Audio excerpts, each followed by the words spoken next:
दशकों आज़ादी के लिए भारत का शानदार संघर्ष आधुनिक विश्व के महानतम संघर्षों में से एक है।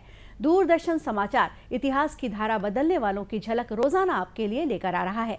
आज हम बात कर रहे हैं स्वतंत्रता सेनानी चित्तरंजन दास के बारे में। चित्तरंजन दास की पुण्यतिथि है। उनका जन्म 5 नवंबर 1870 को कोलकाता में हुआ था। चित्तरंजन दास ने अपनी स्नातक की पढ़ाई 1890 में प्रेसिडेंसी कॉलेज से पूरी की। उसी वर्ष वे आईसीएस क्वालिफाई करने के लिए इंग्लैंड चले गए। इस सेवा में अंग्रेजों का वर्चस्व था। दुर्भाग्य से वे फेल हो गए। इसके बाद उन्होंने विधिक सेवा में आने का विकल्प चुना।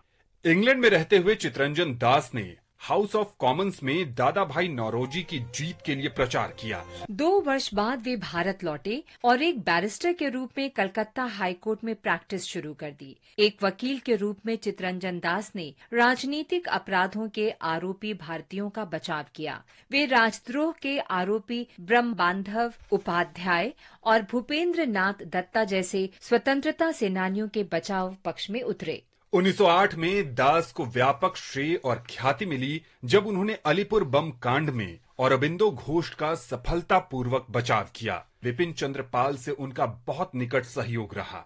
दास ने बिपिन चंद्र पाल और औरबिंदो घोष को अंग्रेजी साप्ताहिक वंदे मातरम के प्रकाशन में मदद की। स्वदेशी के विचार में चित्तरंजन दास की गहरी आस्था थी। कलकत्ता अधिवेशन में उन्होंने गांव के पुनरुद्धार और पुनर्निर्माण का विचार सामने रखा, जिसके तहत स्थानीय स्वशासन और सहकारी ऋण संस्थाओं की स्थापना जैसे कदम उठाए जाने थे।